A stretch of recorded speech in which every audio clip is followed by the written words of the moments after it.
from Syria. President Trump facing backlash for deciding to withdraw U.S. troops from key parts of Syria, abandoning American allies who help fight ISIS. Now Republicans and Democrats demanding answers, with thousands of lives and the risk of a resurgent ISIS in the balance. Weather whiplash, the new winter storm alert, the coldest air of the season, and heavy snow now moving in for millions. Ginger's here with the track and timing. Breaking news, China's major move against the NBA this morning, blocking all games from their airwaves. As the NBA commissioner tries to do damage control after that Houston Rockets official tweeted about Hong Kong. Schools versus Juul. Two major new lawsuits this morning. The districts accusing the e-cigarette company of endangering students and getting a generation addicted. Hot air balloon horror. I did have some witnesses saying that the balloon did catch fire. 3 terrifying accidents caught on camera. Flames erupting at one of the nation's largest festivals. Breaking his silence. The prosecutor in the college admissions scandal now praises Felicity Huffman and his new warning for Lori Loughlin as she prepares to face the judge. And four-way tie for first. The couple's blowing away the ballroom in a fiery night on the dance floor. And the moment of pure sunshine. Dawson Creek star James Vanderbeek and the big reveal. He and his wife now getting ready for baby number 6. Live at Times Square, this is Good Morning America. Good morning, America. That song will get you going on a Tuesday morning. Sure will. It sure will. Dowden, what a night in the ballroom last night. That 4-way tie for the top scores, and James Vanderbeek really lighting up the dance floor with this dance. And big news. Congratulations to him. I know, one for the thumb. Yeah, 6. One for the thumb. That's it. But first, we're going to get right to the confusion growing this morning over President Trump's sudden decision to withdraw U.S. troops from a key part of Syria. The move getting backlash from both parties. This morning, our chief global affairs correspondent, Martha Raddatz, starts us off. She has the latest for us there in Washington. Good morning, Martha. Good morning, Robin. A U.S. official telling me this morning that the commander of those Kurdish forces who have fought and died in the fight against ISIS sent an emotional letter to U.S. forces saying he knows they would not betray his soldiers. He understands it is President Trump's decision alone, a decision that has blindsided the Pentagon and lawmakers who are warning of dangerous fallout. In parts of northern Syria this morning, U.S. forces acting on orders from President Trump now all but gone. We want to bring our soldiers back home. These are the endless wars. Abandoning the Kurdish allies the U.S. has long relied on to fight ISIS. Kurds losing thousands of soldiers in that fight against the caliphate. The situation on the ground coming after an extraordinary 24 hours in which President Trump, after a call from Turkey's President Erdogan, first essentially gave the green light for Turkey to launch a military operation against the Kurds, American allies who Erdogan considers terrorist insurgents. The White House saying Turkey will soon be moving forward with its long-planned operation into northern Syria. United States forces, having defeated the ISIS territorial caliphate, will no longer be in the immediate area. But the reaction at home and from the president's own party, swift and furious. The president's closest ally on Capitol Hill, Lindsey Graham, attacking Trump's decision.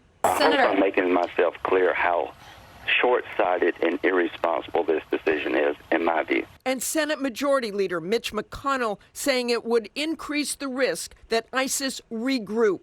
Even former UN Ambassador Nikki Haley calling it a big mistake. Then the president, seeming to change his tune, tweeted this warning to Turkey. If Turkey does anything that I, in my great and unmatched wisdom, consider to be off limits, I will totally destroy and obliterate the economy of Turkey. I've done it before. The Department of Defense also making clear where it stands, saying in a statement, we do not endorse a Turkish operation in northern Syria. The U.S. Armed Forces will not support or be involved in any such operation. A U.S. official tells ABC News the biggest fear that the 11,000 ISIS prisoners that the Kurds were guarding could escape And refugee camps where some children are dancing under the ISIS flag become more of a breeding ground for terrorist activity. After a day of pushback, Trump still appearing confident in his actions, surrounding himself with the Pentagon's top brass. At some point, we have to bring our people back home, and that's what we're doing. That's what we're doing. Is it a firm decision, sir? It's always a firm decision. Of course, last December, Trump unexpectedly said he was pulling out all U.S. forces in Syria, which prompted Defense Secretary Jim Mattis to resign. Trump eventually reversed the decision, leaving 1,000 troops in Syria. But a senior official says the Pentagon is now working on initial planning to pull out those troops in the next 30 days, although that could change. George? Okay, Martha, so much to dig into here. Let's bring in our senior White House correspondent, Cecilia Vega, our military analyst, Steve Gannett. And Cecilia, let me begin with you. We just saw the president say his decision now is firm, but these last 36 hours have been such a scramble inside the White House. Oh, exactly, George. Aides here have really struggled to interpret the president's decisions, but perhaps more importantly than even inside this White House, outside this White House, this decision really seems to have blindsided the senior-most levels of all of Washington. We're talking about the State Department. You heard Martha there talk about the Pentagon. Military leaders were forced to issue this statement trying to clean up the president's move. Even evangelicals are mad at the president, saying that this move is going to end up hurting Christians in Syria. Of course, those top Republican allies on Capitol Hill, that scathing, really a rare statement from Mitch McConnell saying that we need American leadership. The president was asked yesterday in that image you saw there surrounded by his generals if he consulted with the Joint Chiefs on this. He said, George, he's consulted with everyone. That really doesn't seem to be the case at all. The critics on this one are saying that the president's decision was another impulsive one on foreign policy with life or death consequences this time. Yeah, let me bring in Steve Gannett on that. Steve, I worked in the White House. You served in the State and Defense Departments. Nothing about the way this has unfolded in the last 36 hours is normal. No, George, as you know, every Democratic and Republican president relies heavily on staffs, both the interagency staffs and the NSC staffs, to help set foreign policy. Usually when you have conversations between heads of state and a president, they're quite benign and nothing really changes. But in this case, every time we see Mr. Trump talk to Mr. Erdogan, some radical changes come out that seem to be unilateral. So Mr. Erdogan seems to be the Trump whisperer. Yeah, the big question right now is, because this, of course, blindsided the Kurds, who have been our partners in fighting ISIS in Syria. What will this mean for the military situation on the ground? What will happen with all those ISIS prisoners, thousands of them, that the Kurds have been protecting? I mean, imprisoning, excuse me. Yeah, so there's about 1,000 U.S. Special Forces troops maintaining the status quo. And the status quo is to act as a buffer between the Turks coming south and taking on the Kurds. The Kurds, as you note, are keeping 10 to 11,000 prisoners, 2,000 of which are foreign fighters who could go home and become sleepers within terrorist cells within their home country. So the real problem here is that if the U.S. pulls out, it creates a vacuum. The military remembers when President Obama pulled out of Iraq that ISIS took over 25% of that country. The military knows they've seen this movie and they don't want to see it again. Okay, Steve Gannett, thanks very much. All this unfolding as the impeachment showdown is ramping up on Capitol Hill. And we have a brand new poll out this morning that shows support for impeachment is rising very quickly. Brand new poll from the Washington Post and Shar. 58% now support an impeachment inquiry, and 49% actually support removing President Trump from office. This all comes as a key witness is set to testify about the text messages he exchanged with fellow diplomats about Ukraine and President Trump as Congress grapples with how to secure testimony from the original whistleblower without putting that whistleblower in danger. Our senior congressional correspondent, Mary Bruce, checking all the latest. Good morning, Mary. Good morning, George. Well, as the president and some of his top allies here on the Hill are demanding to know this person's identity, Democrats here on the Hill are now considering going to extreme measures to protect the whistleblower. This morning, Democrats are weighing every option to protect the whistleblower who sparked this impeachment inquiry, even considering obscuring the person's voice and appearance or questioning the whistleblower at a remote location. He wants to know the identity of the whistleblower, and so this extremely unusual situation unfortunately demands extreme measures in terms of protecting the security of the whistleblower. No date has been set to question the whistleblower, but today congressional investigators will hear from a key witness to the president's push for Ukraine to investigate his rival, Joe Biden. The ambassador to the EU, Gordon Sondland, worked behind the scenes to help carry out Trump's wishes in Ukraine, a country that isn't even in the EU. The ambassador even meeting with the Ukrainian president to give advice about how to navigate Trump's demands. and seeming to dangle a potential meeting with the president as leverage to get Ukraine to investigate. In text messages turned over to House investigators, Sondland writes that the president really wants the deliverable before any meeting could be set. And when Trump withheld $400 million in military aid to Ukraine, the top American diplomat there wrote to Sondland that it's crazy to withhold security assistance for help with a political campaign. But Sondland stood up for Trump, writing the president has been crystal clear, no quid pro quos of any kind. Then adding, I suggest we stop the back and forth by text. The president is adamant that he did nothing wrong. It's just a scam. This is a scam by the Democrats to try and win an election that they're not going to win in 2020. Republicans are largely standing with the president, some suggesting Trump was just joking when he said that China should also investigate Biden. But asked if that's true, Mr. President, were you joking? Out that way, thank you. Suggested China looking at Biden. Thank you. The president wouldn't comment. Now, as this investigation deepens, Democrats have now subpoenaed the Pentagon and the White House Budget Office for documents related to Trump's decision to withhold aid to Ukraine. And Mary, the situation is so extraordinary right now on Capitol Hill. The whistleblower needs these special protections in part because of the threats from the president and his allies. Yeah, George, this is just remarkable. Democrats here on the Hill have a very real concern that their Republican colleagues could try to out the whistleblower and his or her identity, including now considering these extreme measures like masking the person's appearance, even having possibly staffers instead of lawmakers doing the questioning. The president, of course, says he has a right to know his accuser. The the whistleblower is, of course, protected by law from any retaliation, George. Mary Bruce, thanks very much. Michael? All right, thank you, George. And also this morning, a high-stakes day at the Supreme Court, which is back in session and taking up 3 potentially landmark cases involving gay and transgender rights and discrimination in the workplace. Senior national correspondent Terry Moran is at the Supreme Court with more this morning. Good morning, Terry. Good morning, Michael. This is a huge day here. The court will be taking up 3 cases and focusing on a crucial question for the country. To get a horn there, does the great Civil Rights Act of 1964, which among many other things prohibits discrimination, quote, because of sex, protect gay and transgendered Americans? There's a skydiving instructor from New York, a state employee from Georgia. They say they were fired because they were gay. And a funeral director from Michigan says she was fired after she transitioned. They say this law should protect them. And their employers say Congress did not intend this law to mean that. All eyes are going to be on Justice Brett Kavanaugh. He replaced Justice Anthony Kennedy, who is a staunch champion of LGBT rights. Kavanaugh expected to shift the court to the right. And we'll be looking to see if Justice Clarence Thomas is up there. He missed opening day, a rare absence. Court said he was ill and indisposed. He still gets a vote on these cases. Justice Ruth Bader Ginsburg, who was treated for cancer this summer, well, she reported for duty as usual. But the stakes are so high here, Michael, no question about it. All right, thank you so much, Terry. Robin? Okay, now to that breaking news. China announcing this morning they're pulling NBA games from their airwaves. ABC's Kaylee Hartung is here, has the latest on all that. Good morning, Kaylee. Yeah, good morning, Robin. This story developing this morning as the NBA commissioner, he's making his position clear and defending Daryl Morey's right to freedom of speech despite the consequences in China. This morning, NBA Commissioner Adam Silver voicing his support for Daryl Morey, general manager of the Houston Rockets. The long-held values of the NBA are to support freedom of expression. And in this case, Daryl Morey, as the general manager of the Houston Rockets, enjoys that right. I understand that there are consequences. We will protect our employees' freedom of speech.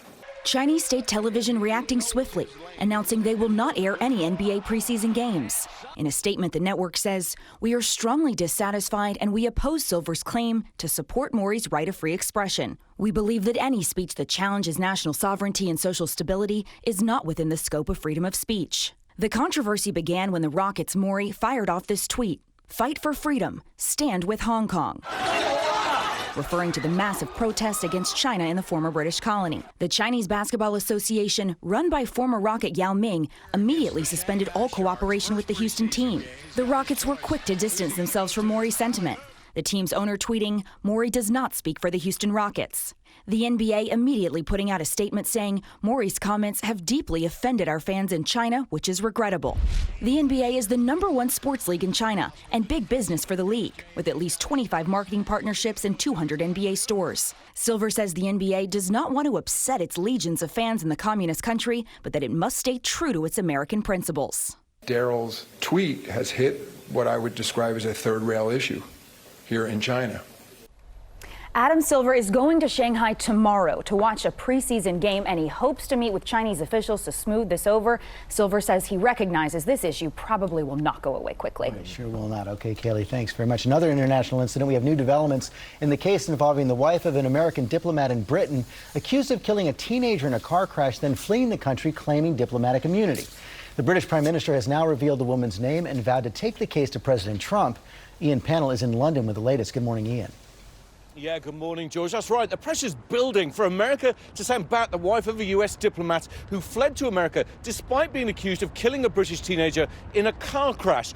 But the police, politicians and the parents now all demanding that Anne Sakoulas return here to face justice. Sakoulas, shown here in a now deleted Facebook post, is a prime suspect in that head-on car crash that killed 19-year-old Harry Dunn. Now, he was riding his motorcycle when Sakoulas allegedly hit him while driving on the wrong side of the road. The 42-year-old initially cooperated, telling police she had no plans to leave the UK. But when British officials and officers were planning to make an arrest, she was gone, claiming diplomatic immunity. Now, the US says they won't send her back, but now British Prime Minister Boris Johnson and the family saying they'll reach out to President Trump directly if there is no response. George? Okay, Ian, thanks very much. Michael? All right, we're going to turn now to two big plays that are trending overnight for the undefeated 49ers. First up, it's a moment of sweet revenge for a Niners defensive end who has a really good memory. Take a look. That is Nick Bosa sacking Browns quarterback Baker Mayfield, and then he is waving a flag in celebration. Well, that move was 2 years in the making, because 2 years ago, both Mayfield and Bosa faced off in college. Mayfield did this. He planted the Oklahoma flag in the middle of Ohio State's field. Bosa obviously not pleased with that, so a little sweet revenge last night. What a memory, 2 years. Whew, don't want to get on his bad side. No, you don't. And then there was this play on the sideline, a pregame proposal. Lineman DJ Jones popped the question to his unsuspecting girlfriend on the sideline before the game. She was shocked, but she said yes. The onlooker looked a little more happier than she I just try to take it. She was a shock. Okay, that's what we'll say. We are following a lot of other stories this morning. There's a new twist in the college admissions scandal. The prosecutor is now speaking out for the first time. He says Lori Loughlin should be worried. And we're taking you live to one of the most beautiful places in the world. Look at that. But it's facing a serious threat, and our correspondent James Longman is there live. And I know people are going to want to see that, Ginger. I am so ready to see that. And Chicago, Memphis, and Houston, I hope you are so ready to see the coldest air of the season that will settle in by this weekend. So yes, I know it will be refreshing for people in Texas, but it comes with a big snowstorm too. So let's talk about where that air is going to move through and when. Let's pop up a state like Colorado. Denver, for example, had their second hottest September on record. Tomorrow should be around 80 degrees. We come up and over and see that southwest flow. See all the red? That represents about 80 degrees tomorrow. But watch as the front moves through. We are going to see temperatures drop significantly. See that blue and purple coming through, eating away at the red? That's a 65-degree temperature drop in about 36 hours. You'll get your first flakes of snow there, up to 1.5 feet in parts of the Dakotas. All right, let's get to Tuesday trivia now, brought to you by Capital One. Traditional banks. Seems like some are going at the speed of yesteryear, but not here. This is Capital One, where banking moves at the speed of right now. You can open a new savings account in about 5 minutes and earn 5 times the national average from here or here in our cafes. Plus, there are no fees or minimums on savings or checking accounts. Welcome to banking's new frontier. This is Banking Reimagined. What's in your wallet? Much cooler today, damp and breezy also for the morning here. We're seeing some occasional showers moving through. Your temperatures out the door this morning, about 60, 61 degrees. And then for the kids at recess time, 64, the mid part of your day, to 66 later today. So temperatures staying cool, and we'll do it all over again tomorrow with temperatures in the 60s. By Friday, Thursday even, nice and cool, seasonably cool, but breaking out to sunshine with drier conditions. That too as we go through your Columbus Day weekend. I do appreciate you starting your Tuesday morning with us, and we'll be right back.